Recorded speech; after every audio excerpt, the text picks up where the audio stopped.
My name is Lisa, and I once believed I had everything neatly in place. I held a prestigious position as the head of marketing, shared a loving relationship with my husband, Ethan, and enjoyed a stable, comfortable life. Financially independent, I took pride in handling our mortgage payments on my own, which added to my sense of achievement. The family was central to our existence. Ethan's younger brother, Brian, and their mother, Amy, were constants in our lives. Having lost their father years earlier, the brothers were devoted to their mother, which I admired deeply. It was heartwarming to see, and it made me appreciate Ethan even more for his dedication to his family. Amy initially seemed to approve of me. During family gatherings, she would engage me in conversations about my job, often remarking with a nod, "Marketing, huh? Sounds important." It was reassuring to feel accepted and valued by Ethan's family, and I was eager to integrate fully into their close-knit circle. Our early years of marriage were filled with joyful weekends, holiday meals, and spontaneous family game nights. I recall one particularly lively Thanksgiving at Amy's, where the laughter and chatter filled the room, creating a warm, inclusive atmosphere. It felt right to belong to this family. However, a shift occurred during a New Year's Eve celebration at Amy's. While refilling my wine glass in the kitchen, I accidentally overheard a conversation that would start to change my perspective. Amy was mockingly commenting on Julie's inexpensive dress in the living room, suggesting that Julie, a single mother doing her best, was out of her depth trying to play with the big boys. This incident made me question the nature of the family dynamics I had admired. The teasing I had once dismissed as harmless took on a more malicious tone over time. Amy frequently gathered with Ethan and Brian to whisper and laugh at the expense of others, making snide remarks about various family members and friends. It felt increasingly uncomfortable to witness. On one Easter Sunday, I reached my limit. Amy was in the living room, casually critiquing another relative's financial decisions, when I couldn't hold back any longer. Standing up, I confronted her about the rudeness of her remarks, hoping to defend those who were being subtly bullied. The room fell silent, and Amy, with a sharp tone of sarcasm, dismissed my concerns, suggesting I was too sensitive. At that moment, I looked to Ethan for support, hoping he would stand by me. The realization that my once beloved family gatherings had a hidden undercurrent of meanness was disheartening, and it prompted me to reevaluate the dynamics of the family I had once so eagerly wanted to be a part of. After Ethan's disappointing reaction, family gatherings morphed into an ordeal for me. I would often find myself isolated, sipping on a drink while Ethan remained glued to his mother's side. He would occasionally send apologetic looks my way, but never did he join me to offer the support I needed. One evening, after enduring another difficult dinner, I confronted him. "Why can't you ever stand up to her?" I asked, the frustration evident in my voice. Ethan, looking weary, ran his hand through his hair. "She's my mother, Lisa. What do you expect me to do?" "I expect you to tell her she's being cruel." "I expect you to stand by me," I insisted. But he never did, and as a result, I began to invent excuses to avoid these painful family events, citing sudden work crises or migraines, anything to escape the harsh whispers and cold stares. Just as I thought our situation couldn't become more strained, life threw a significant twist our way. I was pregnant. Discovering the pregnancy left me with a mix of emotions, holding the test with shaking hands and calling out for Ethan, who came rushing, concern painting his features. When I showed him the test, his reaction, a mixture of shock and relief, pulled me into a brief hope that perhaps this new life might mend the growing fissures between us. However, the pregnancy proved to be anything but easy. I faced constant nausea and dizziness, with the looming threat of miscarriage hovering over me, forcing me into bed rest and eventually quitting my job as my condition worsened and my eyesight began to deteriorate, a rare but potentially permanent complication. During this vulnerable time, I felt Ethan drifting further away, often returning home late, if at all, leaving me to face my challenges alone. The day of my scheduled C-section arrived sooner than expected due to my vision issues, making natural birth too risky. Lying on the operating table, filled with a blend of fear and anticipation, I asked for Ethan. only to be told by a nurse that he had chosen to wait outside. The surgery itself went smoothly, and hearing my son's first cries was a transcendent moment, filling me with an overwhelming rush of love. However, the joy was short-lived as Ethan eventually appeared in the recovery room, his discomfort and annoyance barely concealed. "Lisa, we need to talk. This isn't right," he began abruptly. His words, dismissing the necessity of my surgery and lamenting the presence of men during childbirth as against old norms, struck a deep chord of pain within me. As he stormed out, claiming the hospital environment was too much for him, I was left alone, reeling not only from his words but also from the reality of our situation. The subsequent weeks were a haze of sleepless nights and constant feedings, with Ethan's presence becoming rarer, leaving me to navigate the challenging waters of new motherhood by myself. Ever since our son was born, Ethan barely helped with his care and often complained. "Can't you shut him up?" he'd growl as our baby cried through the night. "I'm trying," I'd reply, my voice heavy with exhaustion. "He's teething, Ethan. It hurts him." But Ethan had no patience for it. "All you do is focus on the kid.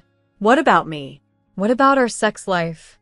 I was astonished by his lack of understanding and compassion, especially as I was still recovering from major surgery and running on minimal sleep. As the weeks turned into months, Ethan's dissatisfaction only grew. One evening, while I was trying to soothe our fussy 7-month-old, he bluntly stated, "You need to go back to work." I was shocked. "What?" "But the baby," I began. "We'll hire a nanny," he interrupted. "We can't keep living like this, Lisa. We need the money." Despite wanting to argue that our son needed me and that I wasn't ready to return to work, the resolute look in his eyes silenced me. With a heavy heart, I began job hunting. Finding work with my compromised vision was challenging. I eventually secured a position at a smaller company, although the pay was less than before. When I informed Ethan, his response was predictably dismissive. "That's it," he scoffed. "We're paying a nanny for this?" Tears welled up in my eyes. "I'm doing my best, Ethan." "It's not easy with my eyesight," I pleaded. "Excuses," he muttered, walking away. This marked the beginning of my new reality. Rushing to work each morning, guilt gnawing at me as I left my baby with the nanny, struggling through the day with my limited vision, and then coming home to a resentful husband and a son who desperately needed my attention. Time passed in a blur of work, childcare, and escalating tension at home. Before I knew it, 3 years had gone by since my son's birth. Despite the difficulties, I cherished him deeply and found joy in his milestones. Family gatherings continued to be stressful, particularly because of Amy's behavior. She would perform the role of the doting grandmother when others were watching, but her disinterest was obvious. "Come to Grandma," she'd coo in a sweet voice, arms outstretched towards my son. Yet, he would cling to me, turning his face away from this woman he barely knew. Amy's expression would sour. "What have you been telling him about me?" she'd hiss accusingly. "You're turning my grandson against me." I'd try to explain, weary. "He just doesn't know you well, Amy. If you visited more often," but she would cut me off. "Don't you dare blame this on me," and storm off to complain to Ethan. Then, on an ordinary Tuesday morning, my world was thrown off balance, once again. Holding a pregnancy test, my heart pounding, I saw the positive result. Fear enveloped me. My first pregnancy had been so fraught, my health so compromised. Could my body handle another? As I pieced together the timeline, I realized I was already well into my first trimester. The decision, it seemed, had been made without my full awareness. With trembling hands, I called Ethan at work to share the news. His response was terse. "What is it?" he asked, a note of impatience in his voice. "Ethan, I'm pregnant," I said, my voice faltering. There was a pause on the other end of the line. Then, dismissively, "Look, Lisa, I'm busy. We'll talk later. Just don't quit your job, all right? We can't afford that." The line went dead, leaving me staring at my phone, feeling more isolated than ever. Thankfully, this pregnancy was less arduous than my first. The morning sickness was bearable, and my vision remained stable, allowing me to continue working. I was determined to support my growing family. However, as my belly grew, the distance between Ethan and me seemed to widen further. He increasingly spent his time at his mother's house, often returning home late. One evening, exhausted from managing our toddler and my pregnancy, I asked Ethan for help as he walked through the door. "Hey, can you read him a story?" "I'm exhausted," I said, hopeful for some assistance. Ethan glanced at us, then at his watch. "Can't." I promised Mom I'd help remove some furniture. "Don't wait up." And with that, he was gone, leaving me alone with our son and my tears. As my 7th month of pregnancy came around, I prepared for Thanksgiving. Guests began to arrive in the afternoon, including my parents who immediately pitched in. The house filled with the comforting buzz of chatter and laughter. Just before dinner, the doorbell rang again. It was Brian, Ethan's younger brother, and he wasn't alone. "Everyone, this is Christine," Brian announced, introducing his fiancée. The room's mood shifted to joyous congratulations. Amy arrived shortly after, her eyes lighting up at Christine. Throughout dinner, she showered Christine with attention, asking about her job as a manager at a national bank. "How prestigious," Amy gushed, clearly impressed. Then, in a louder voice meant for all to hear, Amy said, "Christine here makes $220,000 a month. Now that's the kind of daughter-in-law I've always dreamed of. Smart, beautiful, successful." Her words stung, especially as she threw a pointed look my way, adding, "Unlike some people who can only pop out babies and breed poverty." I felt my cheeks heat up with humiliation. My mother bristled beside me, ready to defend me, but I gently stopped her, not wanting to escalate the situation. "You know," Amy continued, her voice dripping with faux sweetness, "why don't we continue this lovely evening at that new restaurant downtown?" My treat, of course. Before I knew what was happening, Amy, along with Ethan, Brian, and Christine, were heading out the door. Ethan didn't even glance back. The departure drained the festive spirit from the room, and soon, our other guests began to leave, offering thin excuses. Only my parents remained in their presence a silent support in the suddenly quiet house. But I declined their help, insisting that they too needed to rest. Once they left, I sank into the couch, overcome with tears. As the hours trickled by, my sobs echoed through the quiet house, my hand resting on my growing belly, lost in thoughts of how my life had spiraled to this point. It was nearing dawn when I heard the front door creak open. Ethan stumbled in, reeking of alcohol and cigarette smoke, without a word, heading straight to our bedroom. With trembling hands, I picked up my phone and scrolled through social media. There, captured in a series of photos, were Amy, Ethan, Brian, and Christine, all smiles at an upscale nightclub. The caption stung, "Best Thanksgiving ever with my real family." As my due date neared, a mix of excitement and anxiety filled me. The doctors had scheduled another C-section, given the short interval since my last. Despite trying to focus on the arrival of our new baby, doubts about Ethan clouded my thoughts. One cold winter afternoon, I noticed Ethan unpacking bags full of summer clothes. Confused, I asked, "What's all this?" "Just saw a good sale. Thought I'd update my wardrobe," he replied, avoiding my gaze. It didn't quite add up, but with the baby on the way, I pushed my suspicions aside. I had been saving diligently, ensuring we had enough for the mortgage, bills, and even a babysitter for our 4-year-old. Thankfully, my workplace had approved 3 months of unpaid leave. 5 days before my scheduled C-section, chaos erupted. I was resting when Ethan and Amy burst through the door, urgency in their steps. Following them to our bedroom, I found Ethan hurriedly packing the new clothes. "Ethan," I said, my voice rising with panic, "what are you doing?" "We're all going to Brian's wedding in Hawaii," he replied curtly. "But my C-section is in 5 days.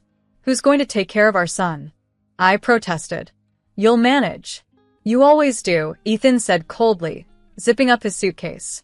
Before I could utter another word, he and Amy were out the door, leaving me in a stunned silence. Reality hit me like a tidal wave. Frantically, I checked our joint account, empty. All the money I had saved was gone. With shaking fingers, I called Ethan. What? He snapped when he finally answered. The money. All our savings. Where is it? I stammered. After a pause, his cold laughter filled my ear. We needed it for Brian's wedding gift. Don't be so greedy, Lisa. Then, the line went dead. Suddenly, a sharp pain shot through my abdomen. Looking down, I saw a puddle forming at my feet. My water had broken. Panic gripped me as I realized the imminent risk to my previous C-section scar. Clutching my phone with one hand and my belly with the other, I dialed emergency services. The hospital was a whirlwind of activity, doctors shouting, machines beeping. I awoke hours later to the gentle beeping of monitors, my mother's tear-stained face hovering over me. Lisa, she whispered, squeezing my hand. You're okay? The baby's okay? Slowly, the reality of what had happened set in. I had nearly lost my life. My baby had nearly been lost. 5 days after my emergency C-section, I was feeling surprisingly resilient, both physically and emotionally. The doctors were impressed with my recovery and promptly gave me the green light to head home. During this time, Ethan hadn't bothered to call once, not to check if I was alive, nor to inquire about his new son. At that moment, I realized our marriage had irrevocably broken down. I reached out to my parents, asking if I could stay with them temporarily. They immediately welcomed me and my boys, offering not just a place to stay, but the emotional support I desperately needed. As they doted on their grandsons, I took the opportunity to rest and start researching divorce lawyers while gathering necessary financial documents. A week after leaving the hospital, Ethan finally called. I ignored his first 5 calls, answering only on the 3rd attempt. Where the hell are you? Why aren't you at home? He demanded, his voice a mix of anger and confusion. Calmly, I replied, I'm at my parents' house with our sons. I filed for divorce, Ethan. His reaction was a mixture of disbelief and mockery. Divorce? Are you kidding me? After everything I've done for you, he laughed bitterly. Everything you've done? I countered, anger rising. Like abandoning me right before I gave birth, or stealing our savings? Oh, get over it. He scoffed dismissively. I'll pay you back. No problem. In fact, I don't even want to see you again. Do you know why? Because I'm going to be rich. He rambled on about a job offer from Brian's new wife, Christine, who had promised to make him wealthy beyond belief through a new financial venture. You never believed in me, Lisa, he spat. You always held me back. Well, guess what? I'm free now. And you? You're just a loser who can't see potential when it's right in front of her. The divorce proceedings were surprisingly swift. Ethan didn't contest much. He returned the money he had taken and agreed to pay alimony. Since I had been the one making the mortgage payments, evidenced by years of bank statements, the judge awarded me the house without hesitation. The day I moved back into what was now my house, Ethan was there, packing his last belongings. He sneered as I entered with our baby and our toddler by my side. Enjoy this dump while you can, he jeered, carrying a box. I'll be in a mansion soon, swimming in cash. You'll see what you missed out on. As he left, a profound sense of relief washed over me. The house felt larger, brighter, and free from the shadow of his presence. A year and a half later, life had settled into a new rhythm for me and my boys. I had returned to work and found a balance between my career and motherhood. It wasn't always easy, but we were content, healthy, and thriving. Then one ordinary Tuesday, my phone buzzed with a news alert that made my jaw drop. Local banker exposed as fraud, leaves family in ruins. The article detailed a shocking scandal involving Christine, who had been running an elaborate con. She had persuaded Ethan, Brian, and Amy to invest in a non-existent financial company by taking out massive loans, leaving them facing financial ruin. They had even mortgaged Amy's house, investing every cent into this fictitious venture. Christine, it turned out, was not a banker at all. The office she had shown them was merely a short-term rental, a set piece in her grand deception. She vanished with millions, leaving behind nothing but forged documents and shattered dreams. To add insult to injury, I discovered they had also taken out an additional loan to fund Brian and Christine's extravagant wedding in Hawaii, the very event Ethan had abandoned us to attend. As I read through the shocking details, a mix of emotions swept over me: surprise, disbelief, and I must admit, a hint of vindication. The fallout was devastating. Unable to repay their enormous debts, they lost everything. Amy's house, their cars, and even their personal belongings were seized by creditors. They were left with nothing but overwhelming debt. I learned through the grapevine that Amy had resorted to working as a cashier, barely making enough to afford a small apartment and groceries. Ethan and Brian found themselves in dire straits, their dreams of affluence and success utterly destroyed. I felt a profound sense of relief that I had divorced Ethan when I did, sparing my children and myself from the financial ruin that engulfed my ex-husband's family. Just when I thought I had moved past these tumultuous events, my phone rang. It was Amy's number. Against my better judgment, I answered. "Lisa," Amy's voice came through, timid and unlike her usual commanding tone. "We need your help," she pleaded, asking if they could stay with us. "The children need their father and grandmother," she insisted. "You can't turn your back on family in times like this." I took a deep breath, memories of past hurts flooding back. The Thanksgiving humiliations, being left alone while pregnant and on the brink of giving birth, and all the times they had belittled and dismissed me. "Family?" I replied, my voice firm. "You weren't concerned about family when you left me alone, pregnant and in danger. You weren't concerned about family when you helped steal my savings. You weren't concerned about family when you insulted me." Amy attempted to interrupt, but I pressed on. "I'm sorry for what you're going through, Amy, but I am not responsible for the choices you, Ethan, and Brian made. My priority is my children, and I cannot expose them to the instability you've brought upon yourselves. Please do not contact us again." I ended the call and immediately blocked her number. As I set down the phone, a weight seemed to lift off my shoulders. It was finally, truly over.